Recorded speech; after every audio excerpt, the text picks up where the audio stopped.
then I realized, Linda, you haven't seen anything. Like your eyes have not seen anything yet. Hi guys, welcome back to my channel.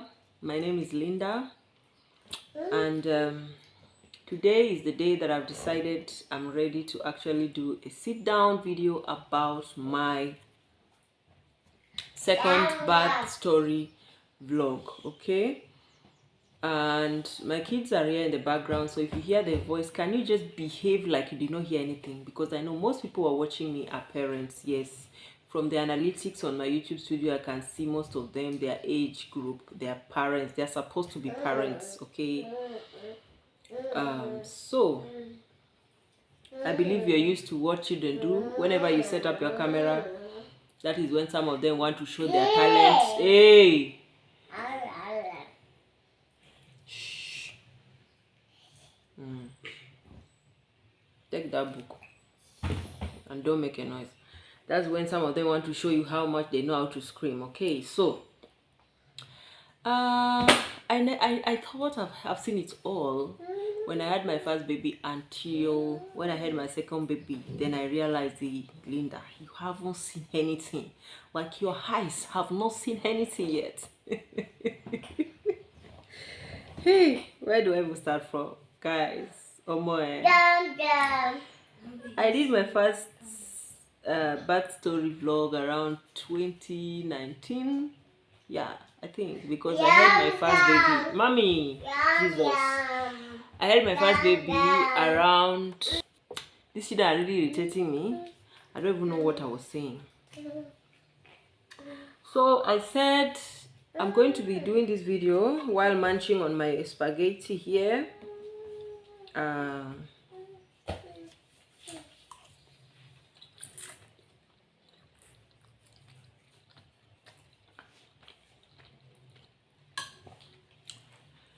Today we came back from work early, and they came back from school early, and we have church service in the evening. So this is the only time I have to do this video, and that's because I'm in Nigeria, where NEPA is a big problem. Their rationing is just too much. The way they ration light here is just annoying. Do you understand? And I'm not even going to pretend about it. The only people enjoying Nigeria light are the people that have either solar installed in their houses, they have lister, or they have generator. And of course, fuel is very expensive right now, so unless you really are loaded and you're willing to be buying fuel all the time. So like I said I'm going to be letting you know about my story, raw vlog, birth delivery vlog gist. It's a gist, actually. It's not a video. And I didn't do a video because my husband refused me to do a video, saying he can't allow me to expose my body and all the pain going through the process in the hospital in the name of video for YouTube. And the Bible says that women should submit. So because he said, I decided to submit, even though personally as a content creator that wouldn't have been a problem to me. Princess, come and sit down here. I dash you the laptop. Oh yeah, sit down. I dash you. Come and press.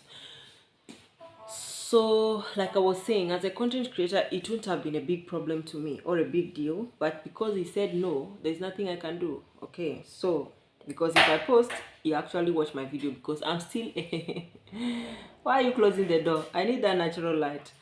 I'm still a young content creator, so of course all my videos that I post, 98% of them my husband watches. And even if he doesn't watch, he will see the thumbnail. Even if he doesn't see the thumbnail, he will see the title, because he has my notifications on, and that would be a problem for me. So yeah, I did my first child vlog story when I think 2019, because I had him around 2019 in May. No, I did it 2019 because I think I had him 2018 around May. Okay, yeah. So I'm going to try to make this video as short as possible, because all these birth stories, they're normally very long, and with a kind of light NEPA wahala, data wahala here, it's not like Nairobi, where I was, where internet was installed in my house, I could wake up and do a video, like 10 videos a day. Here it's not like that. You can create all you want, but when it's time to upload, your pocket is going to fill it. Do you understand? So if you're watching me and you're in Nigeria and you're a content creator, please let me know which subscription you're using to be posting and creating and uploading your content. You understand? Are you buying data like me and just buying like 500 naira for 2 GB, 600 for 2.5, 1000 for gaga? Or is there a way you are doing it? Promise, stop playing with my laptop. I gave it to Maya, not you. Go and look for your books and read if you're looking for what to do. So I was pregnant in Nigeria. I got so sick, so I decided to travel back to my country in Kenya to go and give birth close to my people. As they normally say, giving birth is a matter of life and death, and until today no woman can explain how we normally pull through that. Like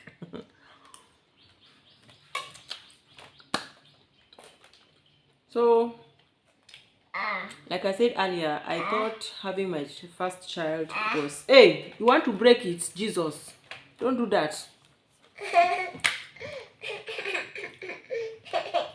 So I thought giving birth to my first son was a problem until Mama, hold on. Until I had my baby. Do you want yum yum? Or you want to eat meat? Yum yum. Come and take yum yum. Come now. Come. So last we ended that we are taking breast or we are being breastfed, and we're doing this video because you guys know this is like take 3 of this video, and if you see like I've repeated myself, just behave like you didn't notice, okay?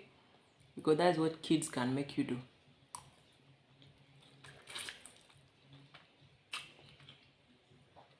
So I went back to my country to give birth close to my people.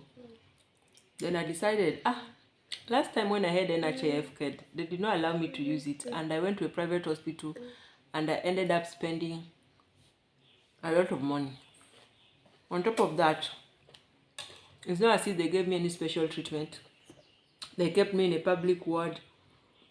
When I had delivery, I was not in my own delivery room, private. I was in a public delivery room, and I ended up spending a lot of money. If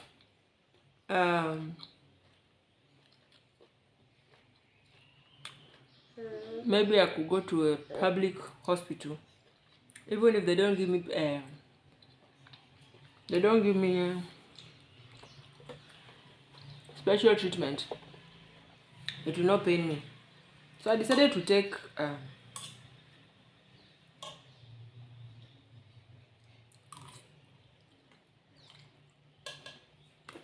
public hospital route, okay?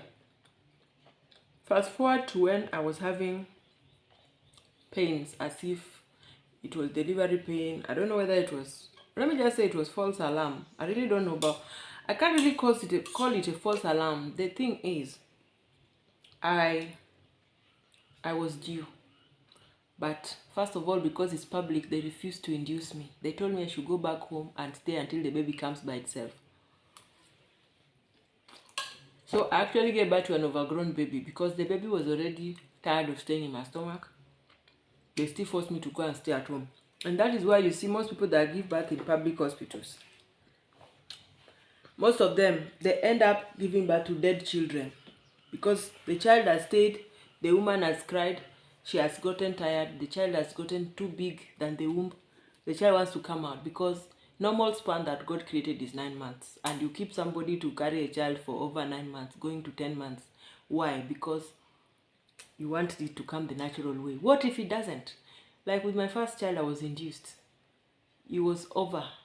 And the weeks were over and I was induced.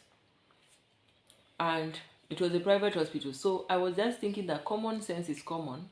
And because it's common, since I had induction for my first child, they should also reason that I should have induction for my second child. But apparently, common sense isn't common to everyone. You understand? So, despite the fact that they knew that, they refused. They knew the history, the medical history, the delivery history, they refused. They still refused me to be induced. So there's a day I went to... No, don't collect it from my mouth. Let me give you your own. Take your own. Where's mine?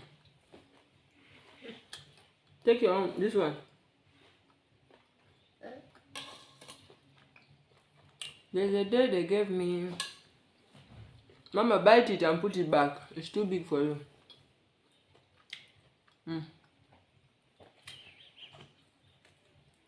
Take.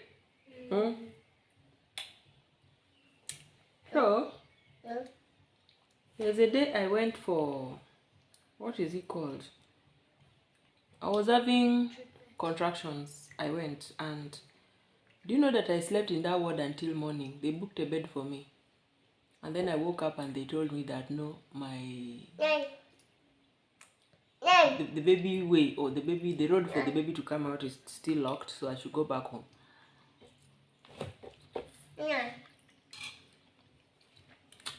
I was literally tired of waiting for this baby to come out, guys. I was tired, okay? So I went back home. I was walking like a turkey. Do you know a turkey? The way we used to walk. I was just walking like a peacock, like I'm opening my legs down because I feel like the baby's head has really moved down, like so much. And then I went. So most times at night I used not to sleep. I would have terrible headaches. My head would be banging me so much. I don't know what to do. My body is paining me. I just sit down and be crying. And because I went to give birth where my parents were, my daddy and my mom will just be looking at me, wondering what's going on. So the day that I was supposed to now go and give birth, and I went, then they said I was open like 4 centimeters. And this is where the story began. So I slept in that hospital. Apparently, if you go giving birth in Kenya, they don't allow you to lie down. I see in the US or UK or Germany or Italy, they still allow you to lie down on your labor bed and be laboring there small. Here, not here. Right now, I'm currently not in Kenya. I'm in Nigeria, but in Kenya, they don't allow you. They'll be telling you to be walking up and down, going up the stairs, coming, walking through the hallway so that the baby can move down quickly. So, Mama, hey, that is too big, Buana. Why are you just collecting big meat in your mouth? Stop. Take this one. Take. Take. Don't be collecting big one. So,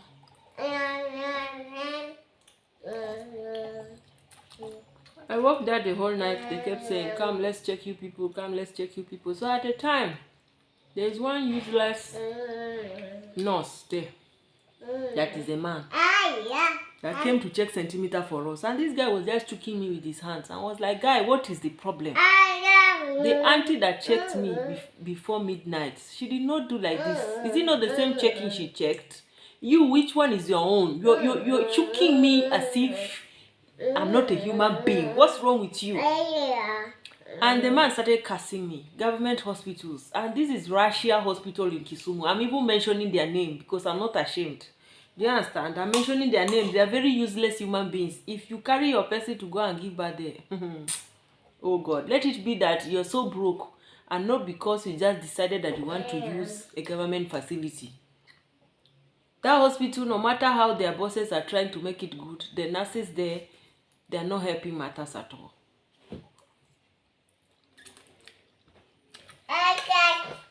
So would you believe that this guy started exchanging words with me, telling me that I don't want him to check me. I'm shouting on him. That where you'll drop this camera down. That I'm shouting on him. That he's still with me. When it's time for me to give birth, I will know. That is when I ran mad. I was like, what do you mean when it's time for me to give birth, I will know? So what are you planning to do? You're planning to kill my child. A child that I've labored to carry for over 9 months in my stomach. I'm actually heading to 10 months. My friend, if anything happens to my child, you have me to contend with. I told him to his face. So I refused this guy to check me the whole night until the next morning. So when the next morning, hey, madam, what is it? You want spaghetti? You don't want? Well, give me now. So when the next morning reach, guys, this is Nigeria and this is pure water.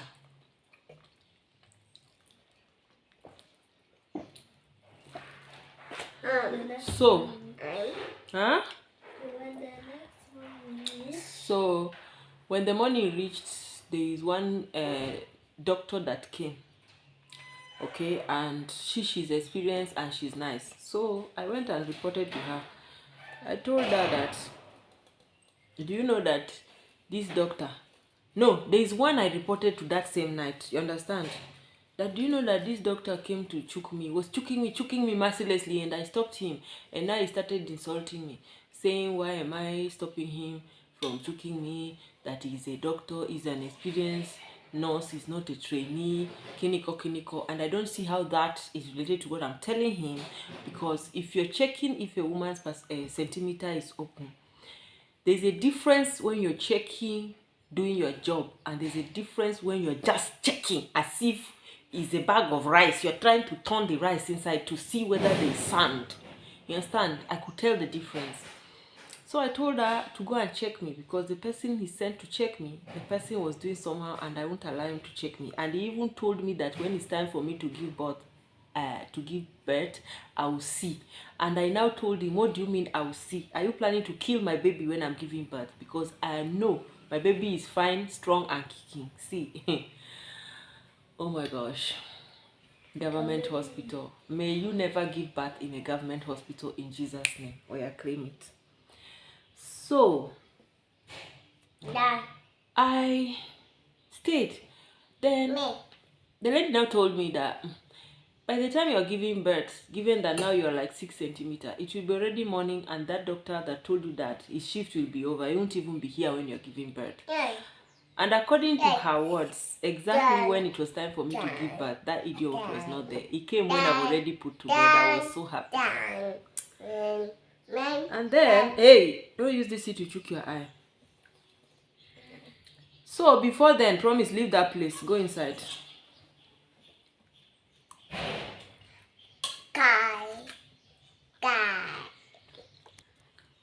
So the idiot apparently went and wrote that he did not check me. So when another nurse came that morning, there's this Luo nurse, low cut. She was also pregnant at the time, and she's very rude, ragged, na kona rochafu. Let me just say it in Swahili so that you understand. Chunye rach, seriously. Apparently, I don't know why some nurses chungiri choga, because if you can't do the job, can you leave it for somebody? That's why not all of us can be nurses. Not all of us can be doctors. Because not all of us chunwa bear. Some of us chunwa richo seriously. You understand? That's why we have other professions that you can go to.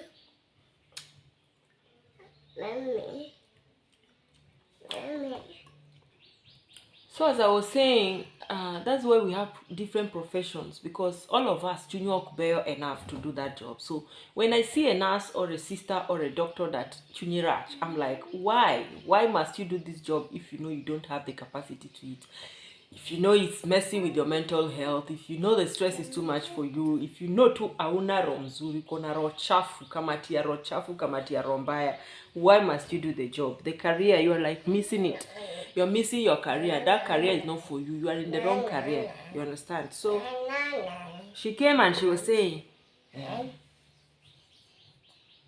this woman refused to be checked. Why did you refuse to be checked? I now told her that the guy was choking me, and that's why I refused for him to check me round 2, because he cannot continue choking me like that. And there's something she said I don't remember, but she answered me with madarao. You understand? So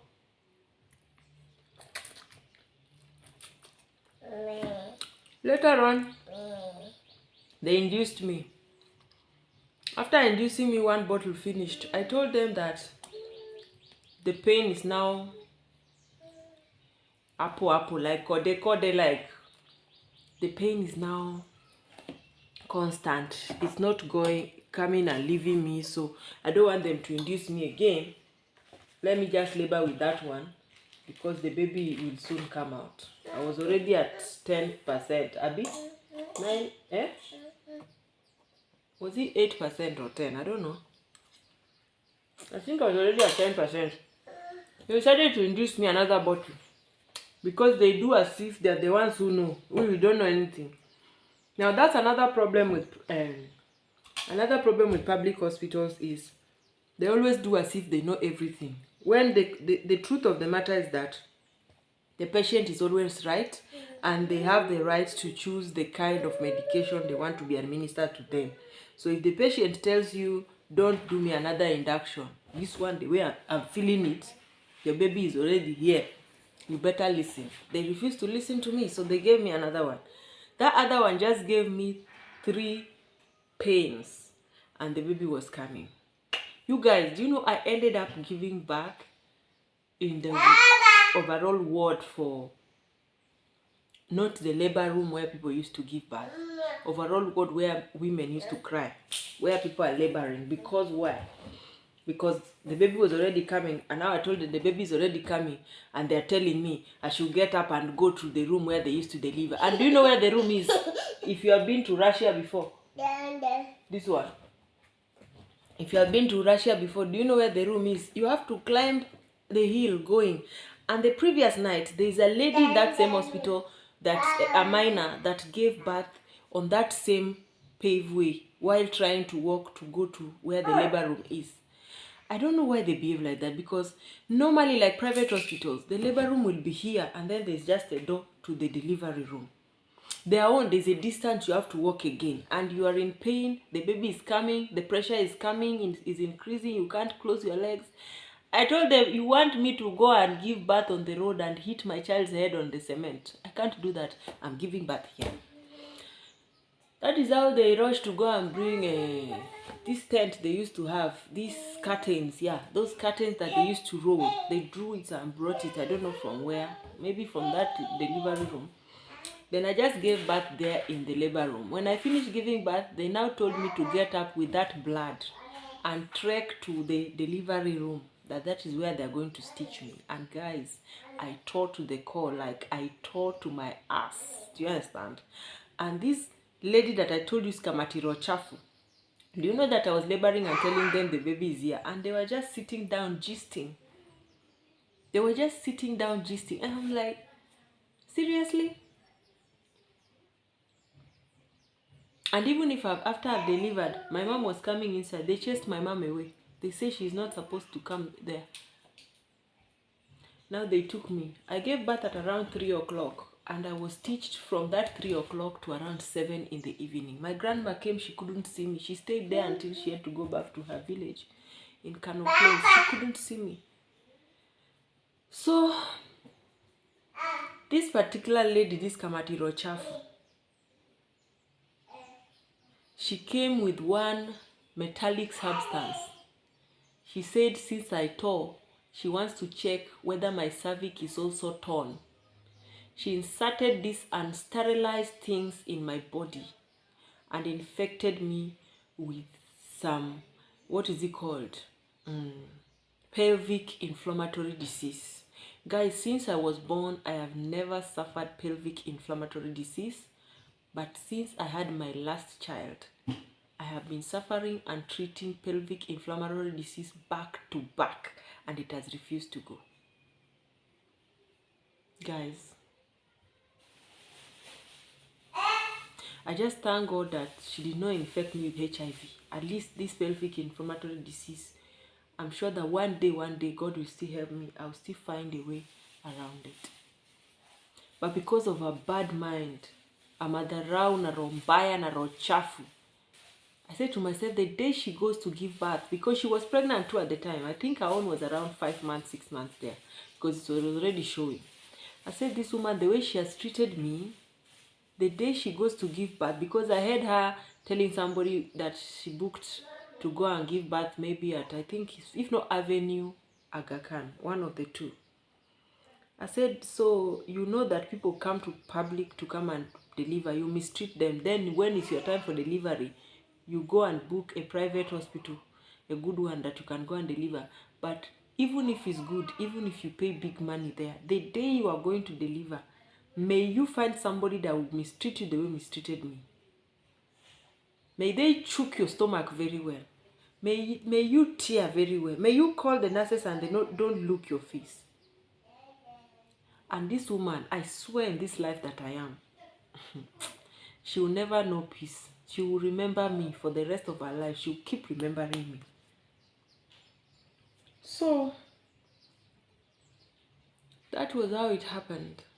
And that's why it took me very long to even do this video, like sit down and talk, because yo guys, until today I'm talking to you, I'm always in and out of hospital trying to treat pelvic inflammatory disease, and I haven't found the person that can actually treat it completely, because the one they used to treat me, it will go, it will come back, it will go, it will come back, it will go, it will come back.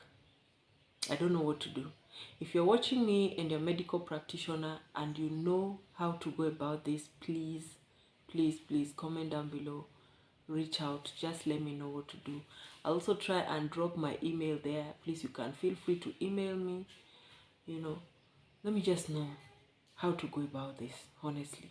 If you're watching me and you have suffered pelvic inflammatory disease before, how did they treat you? Did you get well? What medications did you use? Just write for me. I'll just buy them and swallow, honestly.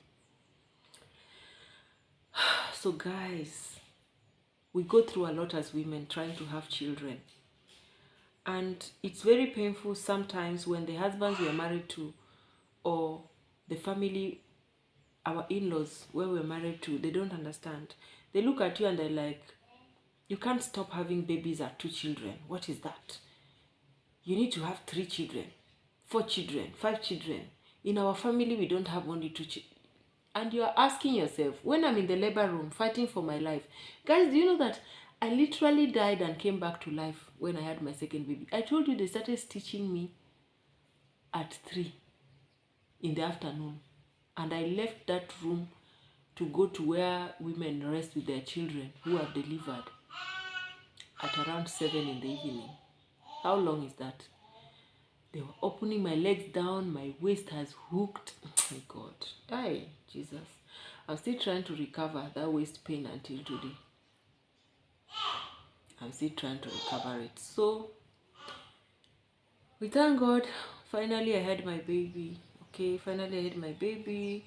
She was alive. I died and came back to life. I just told God, after all the suffer that I've suffered with this pregnancy, you want me to die and leave my baby to suffer alone?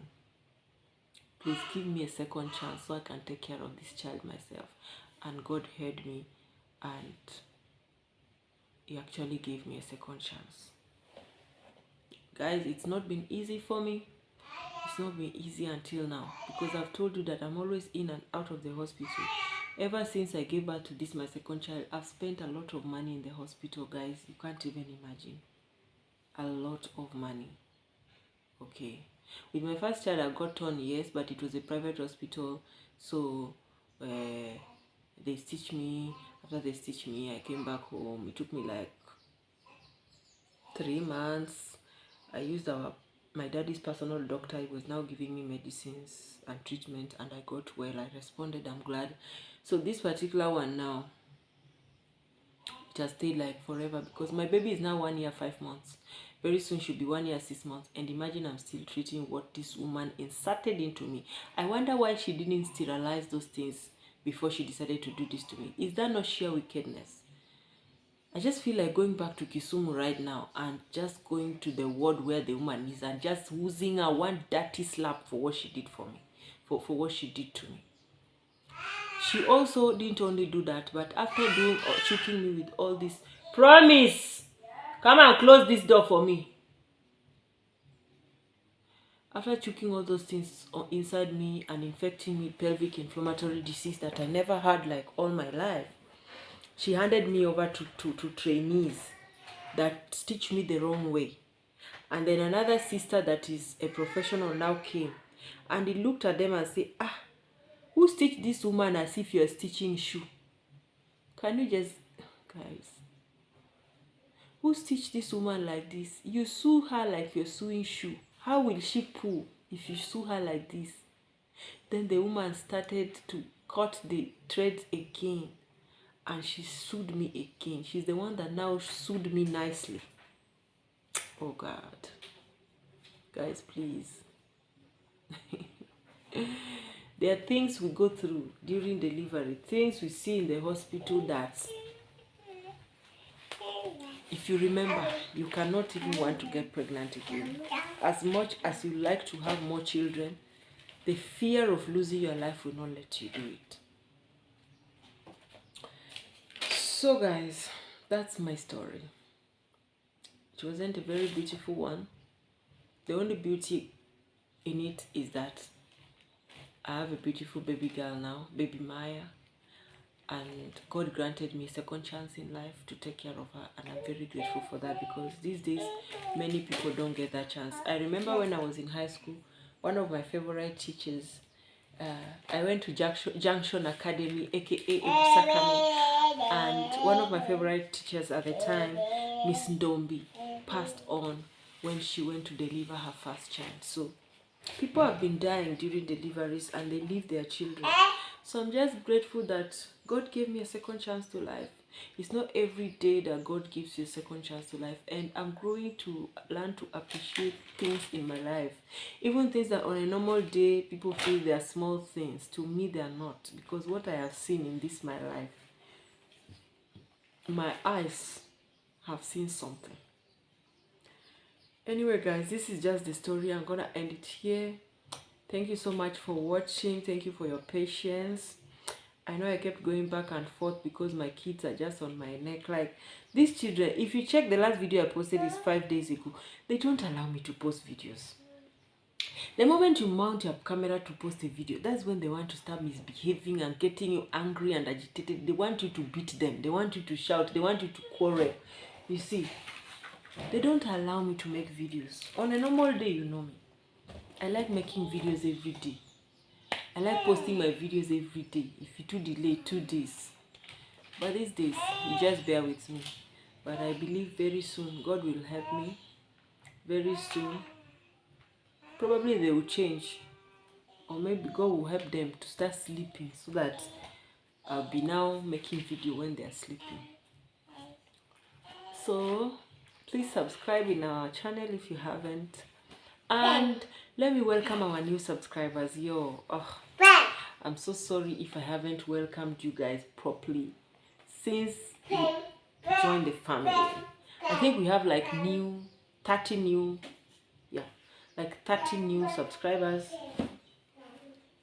May I just take this opportunity to appreciate you guys and welcome you guys to this our channel. Feel welcome, feel at home.